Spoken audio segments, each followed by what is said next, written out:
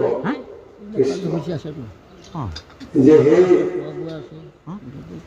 সেই মা এতিয়া মই অতি আনন্দিত হৈছো কাৰণ তুমি সংসাৰৰ বিষয়ে জানিব বিচাৰিছা প্ৰকৃতি পুৰুষৰ বিষয়ে জানিব বিচাৰিছা মই আজি সমস্তখিনি মই তোমাক কম তুমি চিত্ত শান্ত কৰি লোৱা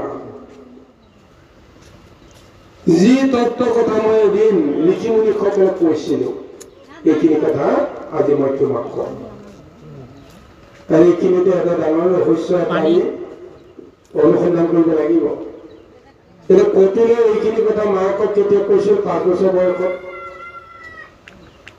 জন্মৰ পৰা 5 বছৰ বয়সলৈকে তেওঁ মাতৃৰ ওচৰৰ পৰা সন্মুখৰ পৰা আঁতৰি যোৱা নাই এতিয়া কিন্তু মাতৃ কৈ আছে যে যিখিনি কথা মই ঋষি সমস্তৰ আগত কৈ আছিলো সেইখিনি কথা এতিয়া মই তোমাক কওঁ এতিয়া ক'ত কৈছিল কোন দিনাখন কৈছিল কোন সময়ত কৈছিল 5 বছৰ কালটোতো তেওঁ মাকৰ সন্মুখতে আছে কোনো ঋষি মুনিটো আহি যে তেওঁৰ পৰা এই তত্ত্বখিনি জানিবৰ কাৰণে কোনো ব্যৱস্থা পোৱা নাই এতিয়া এই তত্ত্বটোতে বিষয়টো আহিছে তেওঁ যে সমস্ত জগতে ঈশ্বৰ বুলি জ্ঞান কৰিছে ব্ৰহ্মপুৰুষ বুলি জ্ঞান কৰিছে আজি মাতৃয়ে যেতিয়া তেওঁ ঈশ্বৰ বুলি জ্ঞান কৰিলে মাতৃৰ আগতো তেওঁ স্বীকাৰ কৰিছে যে হয় মই এইজন অনন্ত পুৰুষ মই যুগ যুগ ধৰি মই নানা ৰূপ ধৰি মই সংসাৰলৈ আহি আছো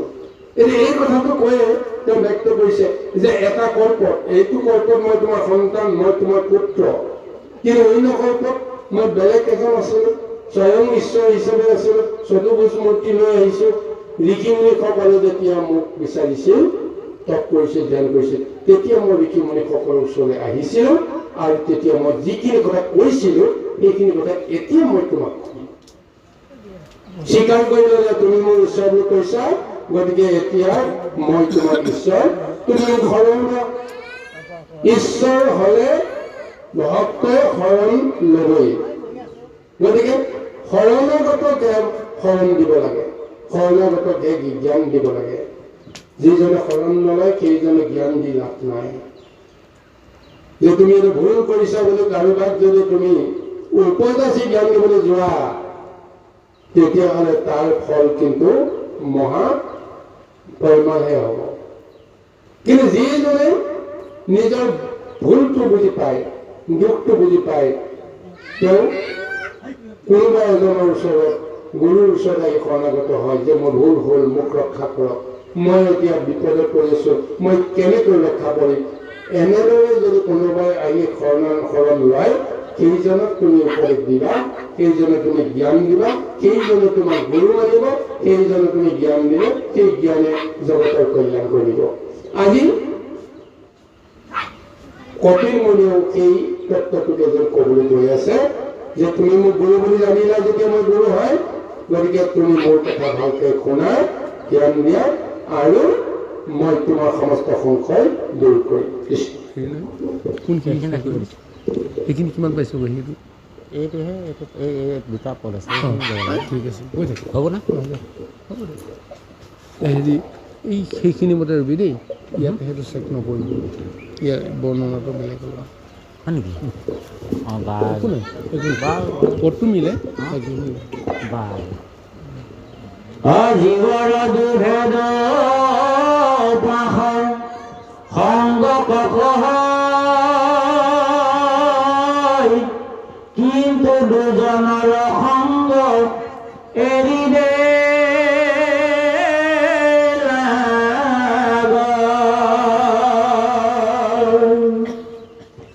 সেই সংগ্ৰামীতে যদি কৰি সাধু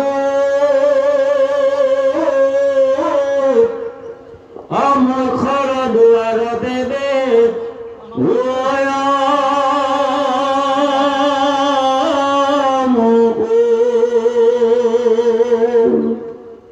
সাধুৰ লেখনয়াবে বহু কৰি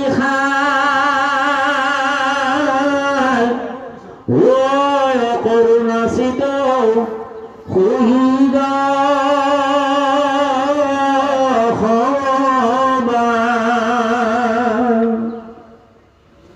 শাস্ত্ৰ অনুবতী শত্ৰু নাহি উতপ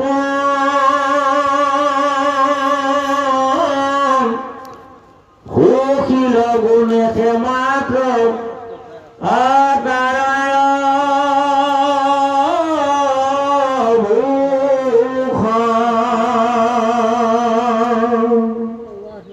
মহত একান্ত ভাব ভকতি করন্ত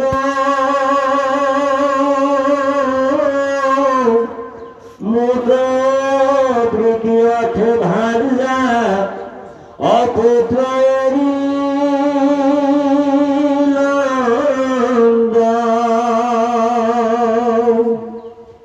মূল সুমঙ্গল কথা অহন্ত সুনন্দ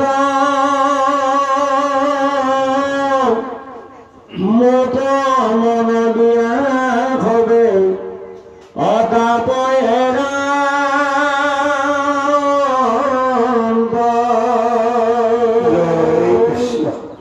গুৰু সমস্ত এতিয়া মাতৃ দেৱসতী কবিৰ বাবে কৈছে।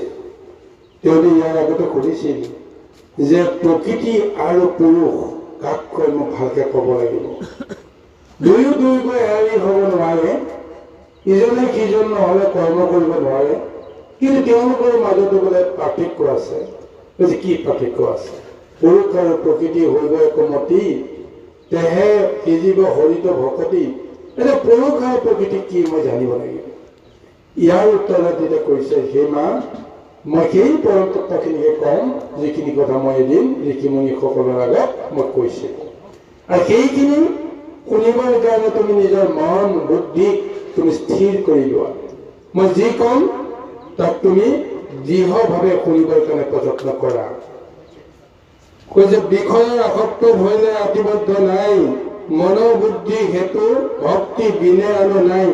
ভক্তিকে কল্যাণৰ কথা কহিলো বুজাই, ঈশ্বৰ এটা চিত্ত দিলে মুখত হোৱাই। আমি এখন সংসাৰত মুক্তি পাব লাগে। কোনে মুক্তি পাব? পুৰুষে মুক্তি পাব লাগে নে প্ৰকৃতিয়ে মুক্তি পাব লাগে? প্ৰথম কথা হ'ল আমাৰ সেইটো। এতিয়া পুৰুষ আৰু প্ৰকৃতি বুজিব লাগিব নহয়। পুৰুষৰ কোনো মুক্তিৰ কোনো ব্যৱস্থা নাই, তেওঁ স্বয়ং সম্পূৰ্ণ হৈ আছে। এই পুৰুষজন কোন? আমি তাক চিনিব লাগিব। গতিকে যিজন পৰম পুৰুষ, ভগত সৃষ্টিৰ এজনেই পুৰুষ আছে যাক পৰম পুৰুষ বুলি কোৱা যায়। আমি সেইটো তত্ত্বৰে প্ৰথমতে আমি পুৰুষ প্ৰকৃতি চিনিব লাগিব। বাকী সমস্ত হৈছে প্ৰকৃতি। ভগৱন্তৰ গৰ্ভৰ পৰা মনৰ পৰা সৃষ্টি যি হৈছে সেই হৈছে প্ৰকৃতি। এই প্ৰকৃতি ব্ৰহ্মাণ্ডত বাহ্যিক ৰূপে বিশ্ব ব্ৰহ্মাণ্ড হৈছে, অনন্ত কোটি ব্ৰহ্মাণ্ড হৈছে।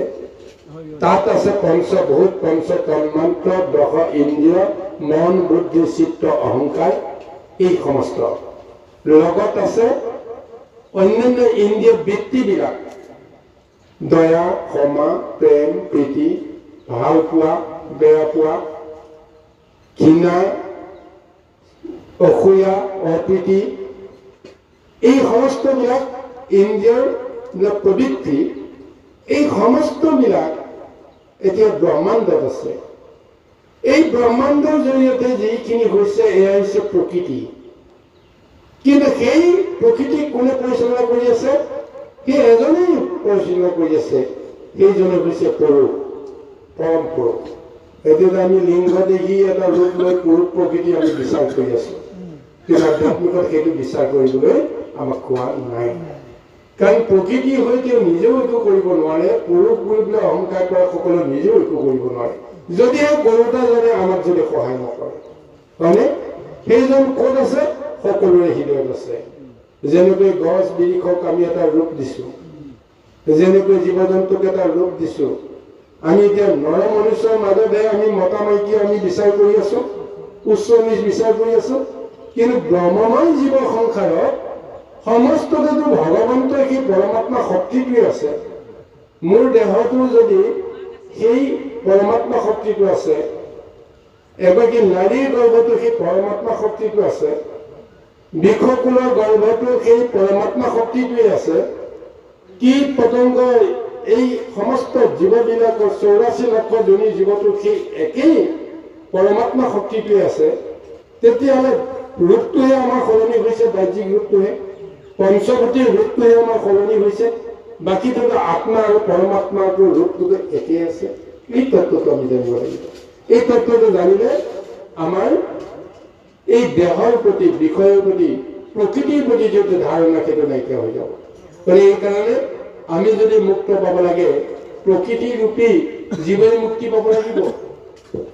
জীৱাত্মা আচলতে প্ৰকৃতি নহয়, তেওঁ পুৰুষৰ অংগ, কিন্তু প্ৰকৃতিৰ লগত যে তেওঁ আসক্ত হৈ গ'ল, দেহৰ লগত তেওঁ আসক্ত হৈ গ'ল, ইন্দ্ৰিয় প্ৰবৃত্তিৰ লগত আসক্ত হৈ গ'ল, মায়া মোহ লোভ এই দম্ভ অহংকাৰ এইবিলাকৰ লগত লিপ্ত হৈ গ'ল, গতিকে তেওঁ প্ৰকৃতি হৈ গ'ল। গতিকে এই জীৱটোক মুক্তি দিব লাগে, এই জীৱটোৱে মুক্তি পাব, অৰ্থাৎ প্ৰকৃতিয়ে মুক্তি পাব লাগে। কাৰ ওচৰত? পৰম পুৰুষৰ ওচৰত। পৰম পুৰুষৰ দৰ্শন হৈ গ'লে তেওঁ মুক্তি পাই যাব, তেওঁ ৰক্ষা পাই যাব। ৰক্ষা কৰোঁতাজন যদি মোৰ লগত আছে, মোৰ সন্মুখত আছে, মই যদি চিনিব পাৰোঁ, তেওঁক যদি মই সাৱধি ধৰিব পাৰোঁ, তেতিয়াহ'লে মই জানো ৰক্ষা নকৰিম জানো? ততো সেই ব্যৱস্থাটো আজি সেইকাৰণে কৈছে যে সেই পুৰুষ শক্তিটোক পাই ৰক্ষা পাবৰ কাৰণে যিটো ব্যৱস্থা, সেই ব্যৱস্থাটো হৈছে ভক্তি। পৰম ঈশ্বৰৰ ভক্তি কৰাৰ বাহিৰে এইখন সংসাৰত মুক্তি লাভ কৰিব পৰা নাযায়। সেইকাৰণে কৈছে জীৱনৰ দুৰ্লভ পাশ সংগত পোক হয়, কিন্তু দুৰ্জনৰ সংগ এৰিব লাগে। এই জীৱসকলে মায়া প্ৰকৃতিত অহাৰ লগে লগে ইজনে সিজনৰ লগত সংগ কৰিয়েই বিষয় সংসাৰখন তৰিবলৈ যত্ন কৰিব লাগে। গতিকে আমি সংগবিহীনভাৱে কোনেও একো কৰ্ম কৰিব নোৱাৰোঁ। আমি অকলশৰে কোনো কাৰণতে আমি থাকিব নোৱাৰোঁ। গতিকে আমি কাৰোবাক নাই কাৰোবাক আমি সংগ কৰিবই লাগিব। কিন্তু কাক সংগ কৰিম তাৰ ওপৰত নিৰ্ভৰ কৰিব আমি সংসাৰৰ পৰা আমি কি পালোঁ, সংসাৰলৈ আহি আমি কি হেৰুৱালোঁ, এই কথাখিনি আমি কেতিয়া বিশ্লেষণ আনিব পাৰিম। এইফালে কৈছে যে এইখন সংসাৰত দুই প্ৰকৃতিৰ সংগ আছে, কুসংগ আৰু দুসংগ। এই দুটাই ভাল সংগ আৰু বেয়া সংগ। ভগৱন্তে কৈছে যিসকলে বিষয়ত আসক্ত হৈ আছে সেই সকলেই হৈছে কুসংগ, আৰু যিসকল বিষয়ত আসক্ত নাই সেইসকলে সদায় কৃষ্ণৰ লগত, অন্তৰাত্মাৰ লগত, পৰম পুৰুষৰ লগত সম্বন্ধ কৰি তেওঁ গুণ জপ নাম কীৰ্তন এই সমস্তকে ধ্যান কৰি আনন্দ লাভ কৰে। সেইসকলে হৈছে সজ্জন বা সুসংগ। এতিয়া ভগৱন্তে কৈছে সংগবিহীনভাৱে যিহেতু কোনো জীৱই সংসাৰত একো কৰ্ম কৰিব নাই, ধৰ্ম কৰিব নাই, কৰিব নোৱাৰে, গতিকে সংগ ল'বই লাগিব। কিন্তু সৎসংগ আৰু দুঃসংগৰ ভিতৰত তুমি কোনটো সংগ ল'বা যাক সৎ বুলি ধৰা যায়। গতিকে জানি বুজি আমি দুঃসংগৰ পৰা আঁতৰি থাকিব লাগিব। কাৰণ সকলো সময়তে আমি জানো যে এইটো মানুহ ভাল নহয়, এইটো মানুহ বেয়া মানুহ, কিন্তু সেই বেয়া মানুহটোৰ লগতে আমি কেতিয়াবা আমি লগ হ'ব লগা হৈছোঁ। তাৰমানে আমি জানিব লাগিব যে আমি আৰু যি ন্যায় পাপত পৰিলোঁ সহজতে আমি ওলাব নোৱাৰোঁ। মানে সেইকাৰণে কৈছে যে মুখ্য দুৱাৰ তেৰে ভুৱয় মুকুট, যদিহে আমি সৎসংগ লাভ কৰোঁ তেতিয়াহ'লে তেওঁ ভাল পন্থাত আমাক দিব আৰু তেতিয়া আমি মহামুক্তি পাই যাম। এটা কৈছে যে সাধুৰ সংগ লাভ কৰিবৰ কাৰণে আমাৰ ভাগৱতে কৈছে, কিন্তু ক'ত আমি সাধু লগ পাম, ক'ত সৎসংগ পাম, কাক আমি ভাল বুলি ক'ম, কাক আমি বেয়া বুলি ক'ম? এইটোতে আমাৰ ডাঙৰ সমস্যা নহয় জানো বাৰু? যাক আমি সাধু বুলি কৈছো, ভাল বুলি কৈছো, তেওঁৰ অন্তৰাত্মাটো বেয়া বেয়া বাসনা কিছুমান চলি আছে। তেতিয়াহ'লে সেইজন সৎ হ'ল নে অসৎ হ'ল? আমিতো তেওঁ অসৎ বুলিও ক'ব নোৱাৰোঁ, মুখেৰেতো ক'ব নোৱাৰোঁ, তোৰ লগত লগ নালাগো বুলি ক'ব নোৱাৰোঁ। সংসাৰখনত এতিয়া ভালে বেয়া সকলো ফালে ঘূৰি আছে। আপুনি এইটো বাটে গ'লে যে এইখিনি ৰাস্তাটো বেয়া, আপুনি তেনেকৈ ক'ব পাৰিব। কোনটো ৰাস্তাৰে গ'লে আপুনি ভাল পাব?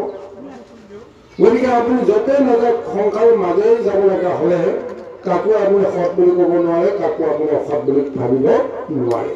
সেই সৎ আৰু অসৎ যিটো লক্ষণ এটা শাস্ত্ৰই কৈ আছে যে কাক তুমি সাধু বুলি জ্ঞান কৰিবা, সেই সাধুৰ সংগটো কৈ আছে।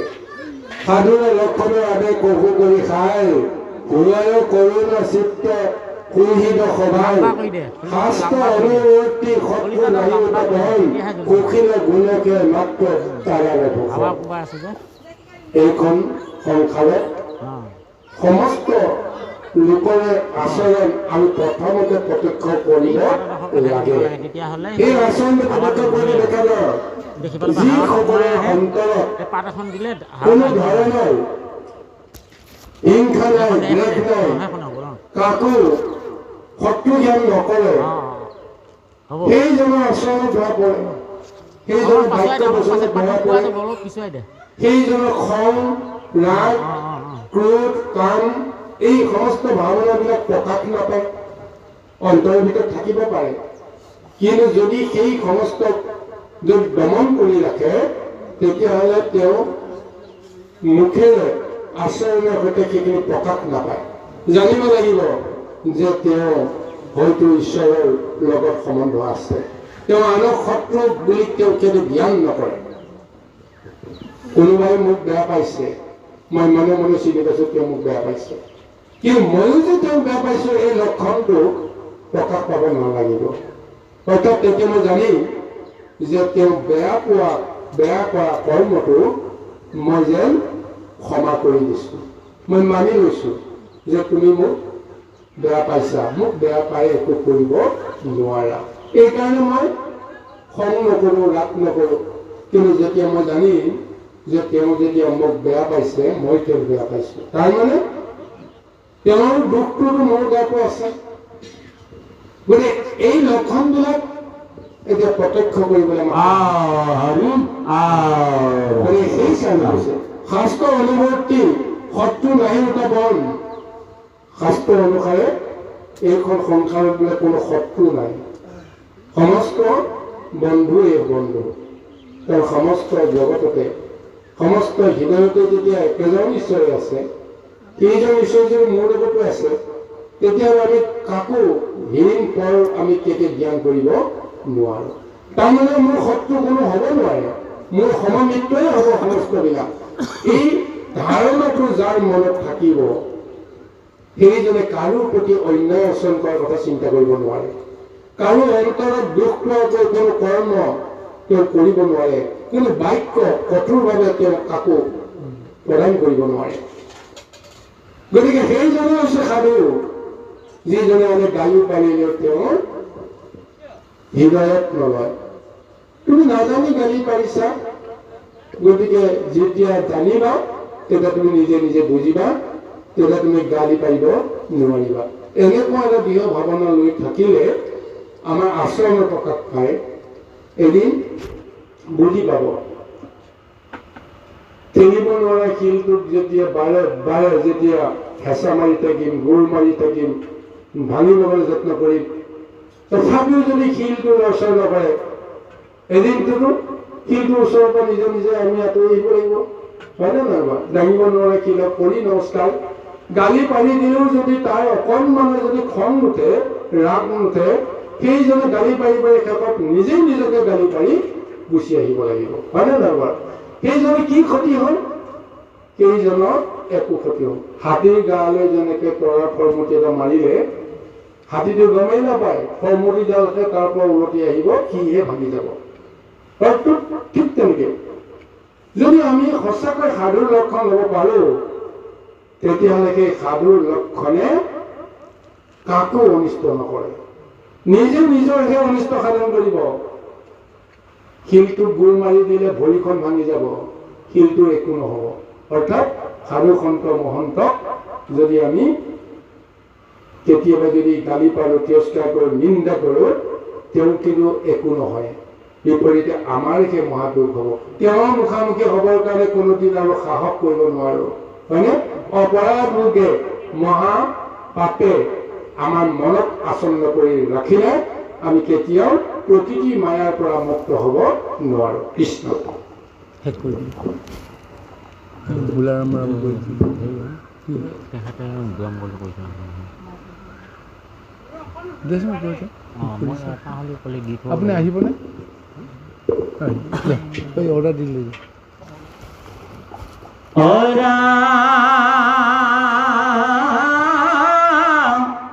তাৰা কবুলয় সাধু অজানিবা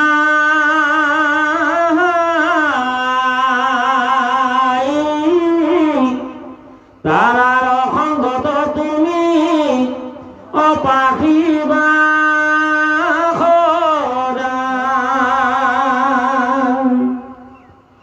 আৰু মোৰ খণ্ডিত বীজ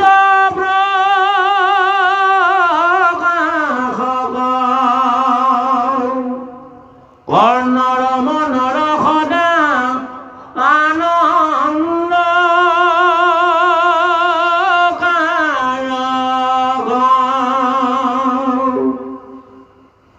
হেন কথা উপজয় সাধুৰ সংগত তাক যাহাৰ সাৱধানে শুনয়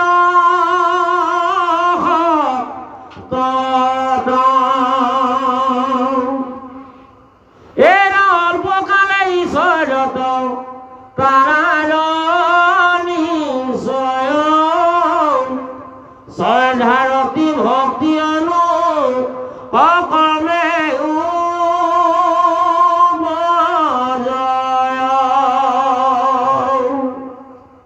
এরা ভক্তি ভইলে পুরুষর বৈরাগ জন্ম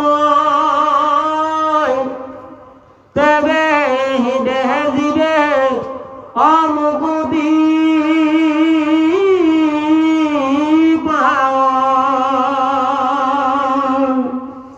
হেন শুনি দেব ভূতি তুসন্ত সম্পত্তি তুমি বিষয়ত কোনো উচিত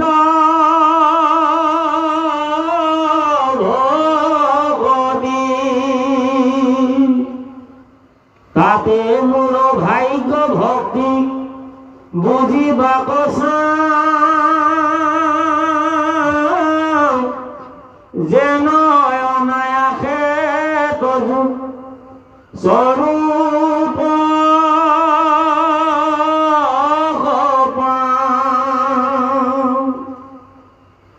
কেন বিধি ধ্যান কতক বিদ্ধ অংগতা ইটো কথা মোহ কব যায়ো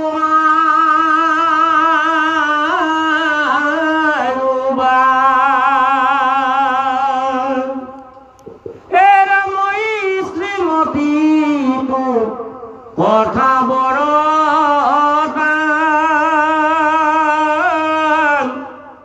সুখে বুঝু যেন মতে অকয়ু ভগবান। জয় কৃষ্ণ। জয় কৃষ্ণ। এই গুৰু সমস্ত এতিয়া আহি আমি অন্তিম পৰ্যায়ত উপনীত হৈছোঁ। আজি এই পদচৰণত এটা উল্লেখ কৰি গৈছে যে কপিল মহাপ্ৰভুৱে মাতৃ দেৱভূতিক মুক্তিৰ যিটো ব্যৱস্থা, এই ব্যৱস্থাটো প্ৰথমতেই ভক্তি তত্ত্বৰ মাজেৰে যে পায়, কেনেকৈ পায় তাৰ সহজ উপায় তেওঁ দিছে। এইখিনি উপায়ৰ কাৰণে বিস্তৰ জ্ঞান লাভৰ কোনো প্ৰয়োজন নাই। সহজ সেই পন্থাটো হৈছে সাধু সংগ অনুসৰা, শ্ৰৱণ কীৰ্তন কৰা, পৰিহৰা পাখণ্ড আচাৰ। পাখণ্ড আচাৰটোক আমি জোৰ কৰি ত্যাগ কৰিব নোৱাৰো। সেই আচাৰটো সাধু সংগৰ জৰিয়তে নিজেই আঁতৰি গুচি যাব। ঈশ্বৰে শ্ৰৱণ কীৰ্তন কৰিব পাৰিব লাগিব, কাৰণ যি সাধুৱে সদায় ঈশ্বৰকে চিন্তা কৰে, ঈশ্বৰকে কীৰ্তন কৰে, ঈশ্বৰকে দৰ্শন কৰে, ঈশ্বৰকে কীৰ্তন কৰি স্মৰণ কৰি ঈশ্বৰ গুণনীলত তেওঁ মত্ত হৈ থাকে, তেওঁৰ মুখৰ পৰা সদায় ঈশ্বৰৰ তত্ত্বই ওলাব। সৃষ্টিত সমস্ত ৰক্ষা কৰিবৰ কাৰণে তেওঁলোকৰ মুখৰ পৰা ওলোৱা এটা এটা ব্ৰহ্ম বাক্য উপদেশেই যথেষ্ট।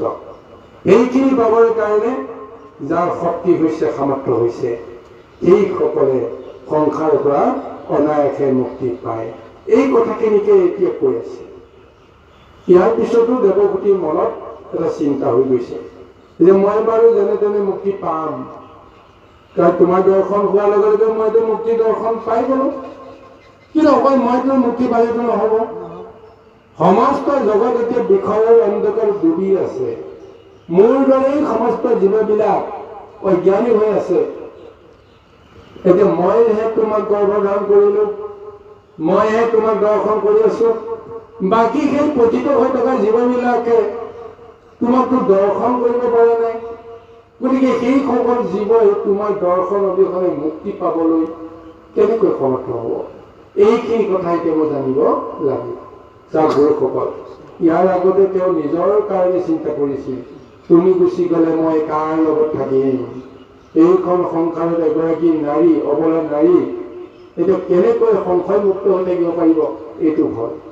এতিয়া কপিলে যিখিনি জ্ঞান তেওঁক দিবলৈ আৰম্ভ কৰিলে, লগে লগে তেওঁৰ অন্তৰাত্মাত এইটো ভাৱনা আহি গ'ল, মইতো তৰিয়ে গ'লো, কিন্তু মই তৰিলেতো নহ'ব। এই জীৱবিলাক কেনেকৈ তৰিব যাৰ কাৰণে তুমি আহিছা? এতিয়া এই কথাটো মই জানিব লাগিব।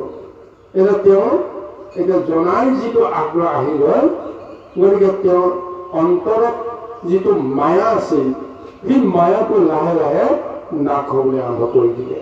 আৰু যি বিষয়ৰ মল আছে, প্ৰতিটো প্ৰশ্ন, প্ৰতিটো শংকাত তেওঁ যেতিয়া প্ৰকাশ কৰি দিছে, লগে লগে তেওঁৰ দেহটো অতি শুদ্ধ হ'বলৈ যেন আৰম্ভ কৰিছে।